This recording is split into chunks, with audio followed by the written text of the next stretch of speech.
नमस्कार दोस्तों, मेरा नाम है अभय कुमार शर्मा। आप देख रहे हैं मेरा यूट्यूब चैनल और आज की वीडियो में हम लोग बात करने वाले हैं एक्सप्रेशन नोड के बारे में एनिमेशन नोड्स के अंदर। तो एनिमेशन नोड में ये जो एक्सप्रेशन नोड है जिसको हम लोग अभी क्रिएट कर लेते हैं एक्सप्रेशन। ये अगर आपको पाइथन आता है, पाइथन एक प्रोग्रामिंग लैंग्वेज है जो अगर आपने कभी सुना होगा तो प्रॉबेबली सुना होगा C++, पाइथन। तो पाइथन भी एक लैंग्वेज है जो ब्लेंडर में बहुत ज़्यादा यूज़ होता है। इनफैक्ट ब्लेंडर का जो पूरा इंटरफेस है वो पाइथन में कोड किया हुआ है। अगर आप स्क्रिप्टिंग में जाएंगे तो यहाँ पे आपको दिख जाएगा पाइथन। ये पाइथन का ये जो वर्जन है ब्लेंडर के साथ ही आता है। तो अगर आप चाहें तो डायरेक्टली यहाँ पे पाइथन के जो कोड्स हैं वहाँ पे लिख सकते हैं। ओके, यहाँ पे आपको एक चीज़ जानना होगा कि ब्लेंडर का अपना पाइथन API है, तो वो आपको समझना पड़ेगा। ये मैं आपको क्यों बता रहा हूँ, क्योंकि जो एक्सप्रेशन नोड है यहाँ पे आप एक single line Python code run कर सकते हैं। और जनरली जो एक्सप्रेशन है वो बहुत ही लिमिटेड होते हैं। मतलब अगर आपको कुछ क्विक एक्सप्रेशन लिखना है, कुछ क्विक फार्मूला है इस टाइप का लिखना है, तो हम लोग इसको एक्सप्रेशन के थ्रू करते हैं। अगर आपको मल्टी लाइन कोड लिखना होता है तो फिर हम लोग स्क्रिप्ट नोड यूज़ कर सकते हैं, या फिर हम लोग प्रॉपरली जो स्क्रिप्ट है वहाँ पे जाके हम लोग यहाँ पे लिख सकते हैं। ठीक है, तो एक्सप्रेशन से हम लोग क्या कर सकते हैं, यहाँ पे क्या मिलता है हम लोग को। पहली चीज़ जो है वो है इनपुट। तो यहाँ पे आप इनपुट क्रिएट कर सकते हैं। ठीक है, इस प्लस पे अगर आप क्लिक करते हैं तो आप यहाँ पे अलग अलग टाइप के जो डेटा इनपुट्स हैं, जो है वो सॉकेट टाइप्स, वो आप यहाँ से क्रिएट कर सकते हैं। ठीक है, और यहाँ से आप उसको आउट कर सकते हैं। और ये अभी ये जो कलर है ये जेनेरिक सॉकेट का कलर है, यानी कि किसी भी दूसरे सॉकेट में कन्वर्ट हो सकता है। अगर आप चाहें जो भी डेटा है उसके हिसाब से चेंज हो जाएगा, या आप उसको एक्सप्लिसिटली बता सकते हैं कि कौन सा डेटा टाइप होगा यहाँ से। जैसे मान लीजिए आपको चाहिए कि नहीं, मुझे वेक्टर में वेक्टर चाहिए, तो मैं यहाँ पे टाइप कर सकता हूँ वेक्टर। तो जो सॉकेट है वो वेक्टर टाइप हो जाएगा। ओके, तो इसको डिलीट करता हूँ मैं, एक्सप्रेशन नोड।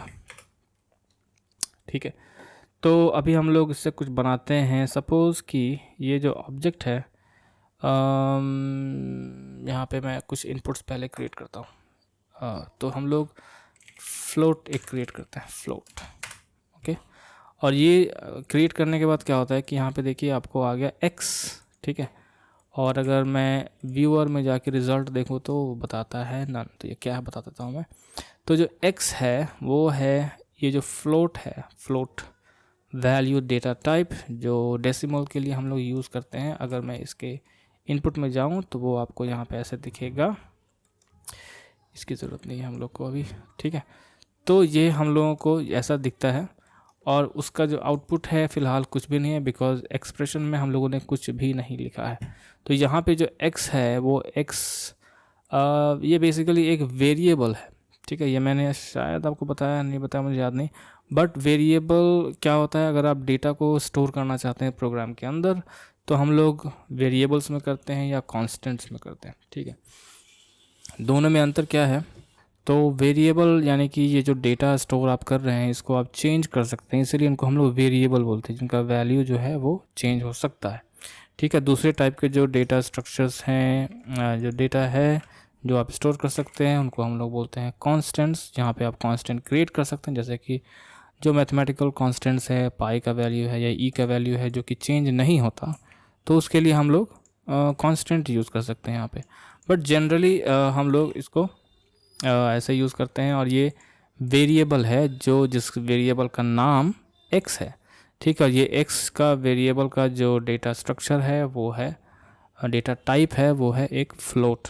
ठीक है, और इसका आप कोई भी नाम दे सकते हैं। इसमें चेक कर लेते हैं कि हम लोग दे सकते हैं। ठीक है, 123 नो यू कैन नॉट। चलो, तो इसको हम लोग x दे देते हैं, x। तो कुछ लिमिटेशन होता है इसका, जो भी आप नाम डालेंगे उसमें आप नंबर्स यूज़ नहीं कर सकते, स्टार्टिंग में नहीं कर सकते, बाद में शायद कर सकते हैं। अगर मैं इसको x2 कर दूं तो हम लोग यूज़ कर सकते हैं।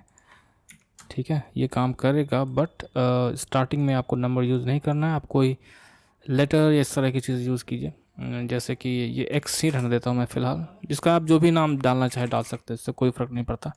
ठीक है, इसको मैं कॉपी करता हूँ। यहाँ पे देखिए बता रहा है name x2 is not defined, क्योंकि मैंने यहाँ से इसको चेंज कर दिया और मैं इसको यूज़ कर रहा हूँ यहाँ पे, जो कि यहाँ पे है ही नहीं। तो इसको मैं अगर यहाँ पेस्ट कर दूँ तो ये काम करने लगेगा। ठीक है, तो नाम कुछ भी हो सकता है। तो यहाँ पे x मैंने डाल दिया वापस। ठीक है, तो जो भी x का वैल्यू है वो यहाँ पे आपको डिस्प्ले कर रहा है रिज़ल्ट के अंदर। तो आप जो भी चेंज करेंगे वो आप यहाँ से चेंज कर सकते हैं। तो यहाँ पे मैं अभी फ़िलहाल कुछ नहीं कर पा रहा। चलिए मैं एक काम करता हूँ, यहाँ पे हम लोग एक ऑब्जेक्ट ट्रांसफॉर्म आउटपुट ले लेते हैं। ठीक है, और इसको हम लोग ऑन कर लेंगे और इसको सेलेक्ट कर लेता हूँ मैं, और यहाँ से इसका लोकेशन हम लोग चेंज कर सकते हैं। ठीक है, सपोज़ कि मुझे एक वेक्टर क्रिएट करना है यहाँ पे, तो मैं आराम से कर सकता हूँ। तो x कंपोनेंट है मेरा, y और z हम लोग क्रिएट कर लेते हैं। तो बाय डिफ़ॉल्ट जो भी आप यहाँ पे आप क्रिएट करते हैं उसका नाम उसके हिसाब से चलता आता है। ये नाम है इसका, और मैंने बताया कि उससे कुछ फ़र्क नहीं पड़ता। यहाँ पे कोइंसिडेंस है कि इसका भी XYZ है और ये भी XYZ हो रहा है। ठीक है, तो एक और फ्लोट लेते हैं हम लोग, फ्लोट, और यहाँ पे आ गया XYZ। यहाँ पे x का वैल्यू है सिर्फ, अगर मैं y डालूँगा तो y, अगर z डालूँगा तो z, ऐसा होगा। ठीक है, अगर मुझे ये वेक्टर फॉर्म में कन्वर्ट करना है तो उसके लिए जो मेथड है वो कुछ इस टाइप का है। यहाँ पे मैं इसको ब्रैकेट में डाल सकता हूँ ऐसे, XYZ, z। तो ये एक टपल बन गया। Let's convert it into a vector. तो इसके लिए आपको ब्लेंडर API मालूम होना चाहिए। यहाँ पे ये नहीं दिखा रहा, नो प्रॉब्लम। ठीक है, बट इसको हम लोग चेंज कर सकते हैं। अगर हम लोग यूज़ करें यहाँ पे तो यूज़ होगा 0, देखिए। ठीक है, ये कन्वर्ट हो गया है टू वेक्टर में। ओके, तो इसको अगर आप एक्सप्लिसिटली कन्वर्ट करना चाहते हैं आउटपुट को, तो यहाँ से हम लोग दे सकते हैं वेक्टर डायरेक्टली, और ये ऑटोमेटिकली कन्वर्ट हो रहा है। तो हम लोग यहाँ पे इसको यूज़ कर सकते हैं। ठीक है, तो कुछ डुप्लिकेट्स क्रिएट कर लेता हूँ मैं। ये चला गया y में, ये चला गया z में, और यहाँ से आप कंट्रोल कर सकते हैं। तो बेसिकली इसको मैंने क्या बना दिया, एक वेक्टर बना दिया। ठीक है, XYZ, नाम कुछ भी हो सकता है। ठीक है, चलिए अभी यहाँ पे कुछ और यूज़ करते हैं। जनरली हम लोग क्यों यूज़ करते हैं एक्सप्रेशन को, जैसे मान लीजिए कि +2 × 6 × 8, इस तरह कुछ करना होता है। तो उसके लिए अगर आप नोड यूज़ करेंगे तो क्या करना पड़ेगा आपको ढेर सारे मैथ नोड क्रिएट करने पड़ेंगे। यहाँ पे मैथ नोड्स, फ्लोट मैथ, तो यहाँ पे मल्टीप्लाई है, फिर उसको ऐसे, फिर उसको ऐसे, वो आपको करते जाना पड़ेगा। तो इससे आपका नोड ट्री काफ़ी लंबा हो जाता है। तो उसको शॉर्ट करने के लिए आप डायरेक्टली यहाँ पे जो भी कैलकुलेशन है वो यहाँ पर डाल देंगे तो ज़्यादा अच्छा रहता है। ठीक है, जैसे कि इसको हटा देते हैं। ओके, नॉर्मल हम लोग यहाँ पे साइन यूज़ कर सकते हैं। जो भी अगर आप देखना चाहते हैं कि क्या क्या है इसके अंदर मैथ में, तो आप अगर आप स्क्रिप्ट में जाएंगे तो यहाँ पे जो ये है, यहाँ पे आप कुछ भी कमांड डाल सकते हैं। जैसे कि मान लीजिए कि मैथ इंपोर्ट करना पड़ेगा हम लोग को पहले, इंपोर्ट मैथ। तो मैथ डॉट अगर मैं करता हूँ और टैब दबाएंगे हम लोग यहाँ पे, तो मैथ के अंदर जो जो चीज़ें हैं वो आपको यहाँ पे मालूम चल जाएंगी। ओके, यहाँ पे मैं एक काम करता हूँ, जस्ट अ मिनट, शॉर्टकट भी और ऑन कर लेते हैं। ठीक है, तो टैब की यहाँ पे बहुत ही इंपॉर्टेंट है। ओके, यहाँ पे अगर आप डालेंगे तो देखिए यहाँ क्या क्या है। यहाँ पे आपको साइन मिल जाएगा। ओके, पाई, पावर, साइन, ये सारी चीज़ें हैं। तो हम लोग इसको यूज़ करेंगे अभी यहाँ पे। तो मैं यूज़ करता हूँ साइन, और ये हम लोग को x जो है मैं दे देता हूँ साइन के अंदर। ठीक है, तो अभी क्या होगा, अगर मान लीजिए इसको मैं देखिए ये साइन में कन्वर्ट हो गया। इसको 0 कर देते हैं, इसको भी 0 कर देते हैं। ठीक है, और अगर मान लीजिए ये मैंने कर दिया कोसाइन y, तो ये ऐसा होगा। और एक काम करते हैं, यहाँ पे हम लोग टाइम इन्फो ले लेते हैं। यहाँ पे टाइम इन्फो भी एक फ्लोट इनपुट ही है। तो हम लोगों ने इसको कनेक्ट कर दिया ऐसे, और उसके बाद अगर मैं इसको टाइमलाइन को प्ले करूँगा तो ये रोटेट होने लगा। ठीक है, तो अभी अगर मान लीजिए मुझे ये जो फ्रीक्वेंसी है जो बहुत तेज़ी में ऐसे रोटेट कर रहा है, इसको कम करना है, तो मैं इसको मल्टीप्लाई कर सकता हूँ। ये जो x का जो वैल्यू है इसको हम लोग मल्टीप्लाई कर सकते हैं या डिवाइड कर सकते हैं, जो भी करना चाहें आप कर सकते हैं, बट मैं यहाँ पर करके दिखाता हूँ मल्टीप्लिकेशन के थ्रू। तो यहाँ पे मान लीजिए मैंने एक और फ्लोट लिया, ठीक है, इसको हम लोग नाम देते हैं फ्रीक्वेंसी।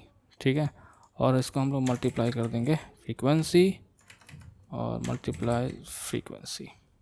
तो अभी ये रुक गया क्योंकि जो फ्रीक्वेंसी है वो है 0, इसको हम लोग 1 करेंगे तो जी नहीं चाहिए फ्रीक्वेंसी, तो ये 1 हो गया, 0 करेंगे तो ये रुक जाएगा। ओके 1, तो ये जो डिफ़ॉल्ट स्टेट है वहाँ पे आ गया। अगर मैं इसका फ्रीक्वेंसी कम कर दूँ सपोज़ 0.2 तो ये स्लो हो जाएगा। ओके वैसे ही अगर मैं चाहूँ तो इसमें एम्पलीट्यूड, अगर मुझे मान लीजिए कि जो रेडियस है सर्कल का उसको हम लोग बढ़ाना चाहते हैं तो हम लोग इसका सर्कल का रेडियस बढ़ा सकते हैं। इसके लिए भी हम लोग एक फ्लोट यूज़ कर सकते हैं, तो इसको मैं नाम देता हूँ एम्पलीट्यूड। मैं सिर्फ एम्प लिखता हूँ उसको। ठीक है, और ये जो रिज़ल्ट है इसी में हम लोग यहाँ बाहर में हम लोग इसको मल्टीप्लाई कर देते हैं एम्प। ठीक है, तो देखिए इस तरीके से हम लोग इसको कंट्रोल कर सकते हैं। तो यहाँ देखिए बहुत कुछ हो रहा है, बट मैं पूरे एक लाइन में सारा कुछ कर रहा हूँ। तो यहाँ पे भी हम लोग कर सकते हैं cos y frequency multiplies amp. ठीक है, तो जो एम्पलीट्यूड है वो यहाँ से हम लोग कंट्रोल कर सकते हैं एम्पलीट्यूड, और ये 1 रखता हूँ मैं फ़िलहाल। ठीक है, तो इसको मैं बढ़ा सकता हूँ तो मेरा रेडियस बढ़ जाएगा। ओके, और ये मेरा फ्रीक्वेंसी, अगर मुझे फ्रीक्वेंसी बढ़ाना तो मैं यहाँ से बढ़ा सकता हूँ, कम करना है तो कम कर सकता हूँ। ठीक है, तो ये हो गया एक सिंपल एग्जांपल। अगर मान लीजिए ऑफसेट करना है, क्योंकि रोटेशन हमेशा एक ही जगह से स्टार्ट होगा। अगर मान लीजिए मुझे यहाँ से स्टार्ट करना है तो मैं ये जो वैल्यू है x में हम लोग वो वैल्यू ऐड कर सकते हैं। तो उसके लिए एक और हम लोग क्रिएट करते हैं फ्लोट इनपुट, और इसका हम लोग नाम देते हैं क्या, ऑफसेट। और इसको हम लोग ब्रैकेट में हम लोग को लिखना पड़ेगा, नहीं तो गड़बड़ हो जाएगा। अगर आपको मालूम है कि प्रेसिडेंस कैसे काम करता है ऑपरेटर्स के बीच में, तो x प्लस ऑफसेट।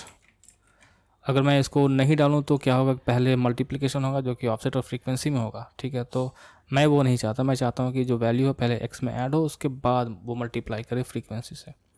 ठीक है, तो यहाँ पे y में भी हम लोग कर देते हैं y प्लस ऑफसेट, और इसके बाद हम लोग ऑफसेट कर सकते हैं। इसको करते हैं शिफ्ट D, और ये है ऑफसेट। तो मैं ऑफसेट कर सकता हूँ कहीं से, जहाँ से भी मुझे स्टार्ट करना है। ठीक है, तो ये इस तरीके से काम करता है, और आपके सामने मैंने सारा कुछ करके दिखाया सिंपल सा। अगर ये आप नोड के थ्रू करने जाएंगे तो थोड़ा लंबा नोड ट्री बन जाएगा, बट यहाँ पे देखिए ये सिर्फ एक सिंगल नोड है जो कर रहा है। और यूज़ करने के लिए आप ऐसे इसको यूज़ नहीं करेंगे। अगर आप ऐसा करना चाहते हैं तो कर सकते हैं, बट मैं आपको एक और सिंपल तरीका बताता हूँ। ठीक है, तो यहाँ पे हम लोग ग्रुप्स यूज़ कर सकते हैं। तो मैं यहाँ पे एक ग्रुप यूज़ करता हूँ, ग्रुप इनपुट। ठीक है, और आउटपुट नोड क्रिएट कर लेते हैं, और जो वेक्टर आउट है वो मैं ग्रुप के आउटपुट में डाल देता हूँ। और इनपुट में हम लोग क्या क्या, जो x वैल्यू है, जो y वैल्यू है, जो z वैल्यू, सब कनेक्ट कर देते हैं, फ्रीक्वेंसी, एम्पलीट्यूड, ऑफसेट। ओके, और ग्रुप का नाम दे सकते हैं जैसे ऑर्बिट। ठीक है, तो मेरा ये एक टेम्पलेट हो गया बेसिकली। और अभी मैं क्या कर सकता हूँ कि जो सब प्रोग्राम में जा कर के मैं ऑर्बिट को यहाँ से क्रिएट कर सकता हूँ। ठीक है, और इसको मैं यहाँ पे कनेक्ट कर देता हूँ। ठीक है, मुझे क्या चाहिए, ये मेरा x है। हालांकि पहले मुझे एम्पलीट्यूड और फ्रीक्वेंसी को 1 कर देता हूँ मैं, ताकि वो मालूम चले। ठीक है, तो देखिए ये x है, ये y है। अगर दोनों को हम लोग करेंगे एक साथ तो ये रोटेट करेगा, राइट। यहाँ पे हम लोग यूज़ कर सकते हैं टाइम इन्फो, और हम लोग इसको कनेक्ट कर देंगे ऐसे x y, और ये रोटेट करना स्टार्ट हो गया। इसका एम्पलीट्यूड रेडियस बढ़ा दिया मैंने और फ्रीक्वेंसी को मैंने कम कर दिया, राइट। और मज़ेदार बात यह है कि यहाँ पे आप जैसे मान लीजिए मुझे दिखाना है प्लैनेट्स, तो मैं यहाँ पे एक यूवी स्फीयर ले लेता हूँ। ये है मेरा सन, राइट। ये है धरती, इसको मैं इस पर सब डिवीज़न अप्लाई कर दिया मैंने, Ctrl+3, तो ये हो गया धरती। धरती समझिए मरकरी है सबसे नज़दीक वाला। तो उसके बाद अगर मैं इसको डुप्लिकेट कर लूँ Shift+D और इसको हम लोग एक और बना लेते हैं, ठीक है। और ये वाला भी मैं एक नया क्रिएट कर लेता हूँ, ठीक है। ये भी कनेक्ट कर देते हैं इसको, और ये मैंने डाल दिया रिज़ल्ट में। तो दोनों अभी एक ही जगह पे, तो मैं ऑफसेट चेंज करता हूँ, ठीक है। और एक का जो एम्पलीट्यूड है वो थोड़ा बढ़ाते हैं, ठीक है। वो इतना बड़ा हो गया कि दिख ही नहीं रहा, ठीक है। तो इस तरीके से अगर आप चाहें तो इसका कम कर सकते हैं फ्रीक्वेंसी। तो इसको अगर मैं कर दूं 0.5 या 0.01, बहुत स्लो होगा। नज़दीक वाला जो होगा वो बहुत ही फास्ट होगा। तो इस तरीके से आप उसको यूज़ कर सकते हैं। अगर आपके पास कुछ ऐसा सिंगल लाइन कोड है जो यूज़फुल है, तो उसको आप ऐसे बना करके यूज़ कर सकते हैं बहुत ही आसानी से। तो आई होप कि आपको ये वीडियो अच्छा लगा होगा। Thank you so much for watching this video and I will see you next time. Bye bye.